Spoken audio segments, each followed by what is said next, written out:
పిల్లల పల్లకి తెలుగు నీతి కథలు. అనగనగా రంగాపురం అనే గ్రామంలో రామయ్య అనే రైతు నివసిస్తూ ఉండేవాడు. అతను వ్యవసాయం చేస్తూ పంటలు పండిస్తూ జీవించేవాడు. ఒకసారి తన పంట మొత్తానికి పురుగు పట్టి పంటను పాడు చేసింది. రామయ్యకు ఏం చెయ్యాలో తెలియక చాలా బాధపడ్డాడు. ఒకరోజు ఒక పిచ్చుక ఆ పంట చేలోకి వచ్చి ఆ పురుగులన్నీని తినేసింది. తన పంట చేరును కాపాడినందుకు పిచ్చుకకు రామయ్య కృతజ్ఞతలు చెప్పాడు. అందరూ పిచ్చుకను అభినందించారు. ఒకరోజు ఒక కాకి ఎగురుతూ వచ్చి పిచ్చుక పక్కన వాలింది. అవి రెండు మంచి స్నేహితులయ్యాయి. కలిసి తిరిగేవి, కలిసి తినేవి. అయితే ఒకరోజు చిలుక పిచ్చుక దగ్గరకొచ్చి, నీకు కాకి సహవాసం మంచిది కాదు. తనతో స్నేహం చేయడం వల్ల నీకు ముప్పు వాటిల్లవచ్చు అని చెప్పింది. కాని పిచ్చుక తన మాటలు వినకుండా, తను చాలా మంచిది అని చెప్పి తనతోనే తిరగసాగింది. కాకి ఒకరోజు బయట తిరుగుదామని పిచ్చుకను తీసుకుని రామయ్య పంట చేలోకి వెళ్ళింది. ఏంటి ఇక్కడికి తీసుకొచ్చావు అని పిచ్చుక అడిగితే, కడుపు నిండా ఆహారం తిని వెళ్దాం అని చెప్పి ఆ పంటను నాశనం చేయసాగింది. పిచ్చుక వద్దని ఎంత చెప్తున్నా వినలేదు.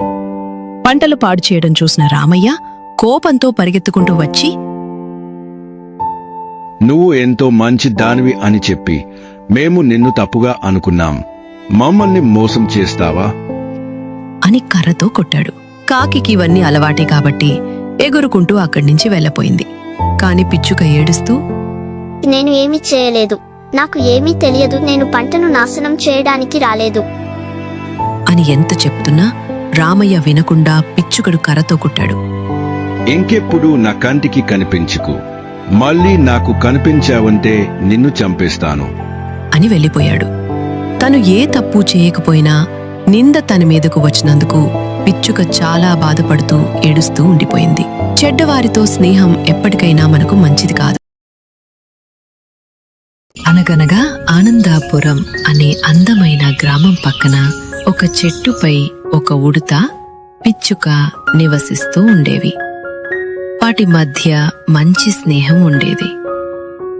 ఒకరోజు ఉడుత రుచికరమైన పండ్లు తింటూ ఉండగా చెట్టు కొమ్మల మధ్య ఉన్న గూటిలోంచి కాకి పిల్లల అరుపులు వినిపించాయి. వాటి దగ్గరకు వెళ్లి చూడగా వాటి తల్లి లేదు. అయ్యో, బుజ్జి తల్లులు అరవకండి, మీ అమ్మ వచ్చేస్తుంది అని వాటిని సముదాయించి మరలా వచ్చి పండ్లు తినసాగింది. మళ్ళీ కొంతసేపటికి కాకి పిల్లలు అరవసాగాయి. ఉడత మళ్ళీ వెళ్లి చూడగా తల్లి రాలేదు. సరే, నేనే వెళ్లి తీసుకొస్తా, మీరు జాగ్రత్తగా ఉండండి అని చెప్పి పిచ్చుక దగ్గరకు వెళ్ళింది. ఆహా, ఏంటి ఉడతమ్మా అలా ఉన్నావు అని అడిగింది పిచ్చుక. ఆహారం కోసం వెళ్లిన కాకి ఇంకా రాలేదు, వాటి తల్లి కోసం పిల్లలు ఎదురుచూస్తున్నాయి అంది ఉడత. ఇప్పుడు మనం ఏమి చేయగలము అని ప్రశ్నించింది పిచ్చుక. వాటి తల్లి ఏదైనా ప్రమాదానికి గురై ఉండవచ్చు. ఒకవేళ సాయంత్రం వరకు రాకపోతే వాటి బాధ్యత నేను తీసుకుంటాను, వాటికి ఆహారం అందించి పెద్ద చేస్తాను అని చెప్పింది ఉడత. అప్పుడు పిచ్చుక ఇలా అంది, నీది మంచి ఆలోచనే, కాని ఆ పిల్లలు ఆహారం సేకరించుకోవడం, ఎగరడం వంటి పనులన్నీ వాటి తల్లి నుంచే నేర్చుకోవాలి. అది నీవు చెయ్యలేవు.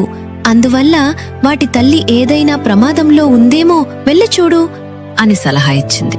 సరే అని ఉడత కాకిని చాలా చోట్ల వెతికింది.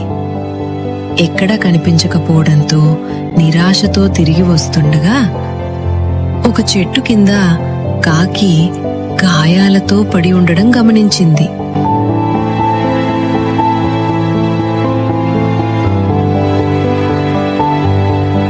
అయ్యో, కాకమ్మా ఏమైంది అని ప్రశ్నించగా, ఒక వేటగాడి బాణం గురి తప్పి తగలడం వల్ల నేను పడిపోయాను అని కాకి చెప్పింది. పక్కనే ఉన్న నది దగ్గరికి వెళ్లి నీళ్లు తెచ్చి ఆ కాకికి తాగించింది ఉడత.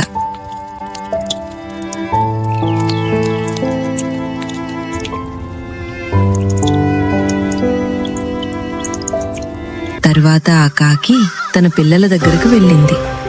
తల్లిని చూడగానే అవి ఎంతో సంతోషించాయి. తల్లి వాటిని ఆప్యాయంగా ముద్దాలింది. తనను బ్రతికించి పిల్లల వద్దకు చేర్చిన ఉడతకు కాకి కృతజ్ఞతలు చెప్పింది. ఎప్పుడైనా మన మంచిని కోరే స్నేహితులు మన చుట్టూ ఉండడం మంచిదే. నక్క వద్దని చెప్పిన పాట పాడిన గాడిదకు దక్కిన బహుమతి ఏంటో చూడాలంటే గాడిద పాట మంచి బహుమతి కదా, చూద్దాం రండి. అనగనగా ఒక ఊర్లో ఒక చాకలివాన్ దగ్గర ఒక గాడిద నివసిస్తూ ఉండేది. అది ఉదయం చాకలి బట్టల బరువు మోసి యజమానికి సహాయపడేది. రాత్రి హుషారుగా తిరుగుతూ దానికి నచ్చిన తోటలోకి వెళ్లి నచ్చినవి తినేది. తిరిగి పొద్దున్నే యజమానింటికి తిరిగి వచ్చి తన పని చేసుకునేది. ఒకరోజు రాత్రిపూట తిరుగుతుండగా దానికి ఒక నక్కతో స్నేహం కుదిరింది. అవి ఇలా మాట్లాడుకోసాగాయి.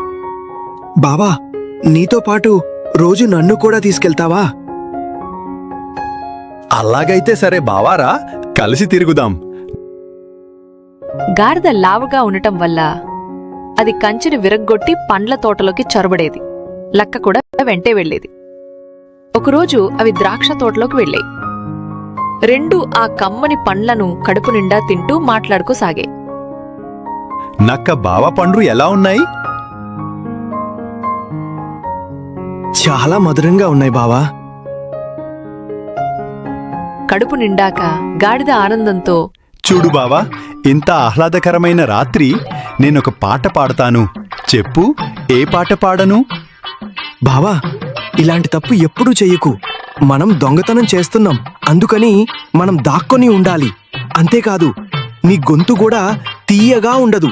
శంఖం ఊదినట్లు ఎంత దూరం నుంచైనా వినొచ్చు. ఈ తోట యజమాని ఇప్పుడు నిద్రపోతున్నాడు. నీ గొంతు విని అతను వచ్చి మనల్ని కట్టేసి కొడతాడు. అందుకని నువ్వు నోరు మూసుకొని అమృతం లాంటి ఈ పండ్లను తిను. నువ్వు అడవిలో ఉండేదానివి, నీకు పాటలోని తీయదన ఏమి తెలుసు? నా గొంతు కోయిల గొంతులాగా చాలా మధురంగా ఉంటుంది. అవునా? నీ అరుపులను పాటనరు, దాన్ని ఓండ్ర పెట్టడం అంటారు. దాంతో మనం కష్టాల్లో పడతాం. అలాంటప్పుడు పాడడం ఎందుకు? ఓరి మూర్ఖుడా, నిన్ను చూస్తే సిగ్గేస్తోంది. నేను పాట పాడలేనని అనుకుంటున్నావు. అయితే పాడతాను, వీను అంటూ పాటల్లో వివిధ రకాలను వివరించింది గాడిద. బావా, అలాగైతే నువ్వు పాడుతూ ఉండు. నేను తోటమాలిపై ఒక కన్నేసి ఉంచుతాను అంది నక్క. అలా అని అక్కడ్నుంచి వెళ్లిపోయి ఒక పొద వెనక నుండి చూస్తూ ఉంది. గాడిద ఒక్కసారిగా పాడుతున్నాననుకుని గట్టిగా అరవడం మొదలుపెట్టింది.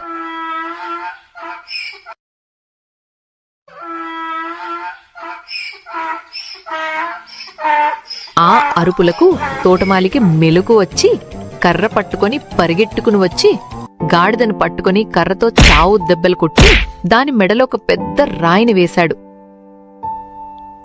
నన్ను క్షమించండి, ఇంకెప్పుడు రాను. నన్ను వదిలేయండి. రాత్రంతా ఈ రాయిని మోయి, అప్పుడు బుద్ధి వస్తుంది నీకు అని తోటమాలి వెళ్ళిపోయాడు. తరువాత నక్క దాన్ని చూసి దూరం నుంచే నవ్వుతూ వచ్చింది.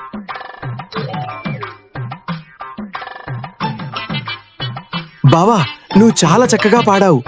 నేను వద్దని చెప్పినా వినలేదు. నీ మెడలో వేలాడుతున్న ఈ పెద్ద పతకం బహుశా నీ పాటకు బహుమానం కావచ్చు అని హేళన చేసింది నక్క. అప్పుడు గాడిద, నీ నక్క బుద్ధి చూపించావుగా, కావాలని తప్పించుకున్నావుగా అంది. తెల్లవారుగానే ఇంటికి వెళ్లి మళ్లీ దాని పని అది చేసుకోవటం మొదలుపెట్టింది.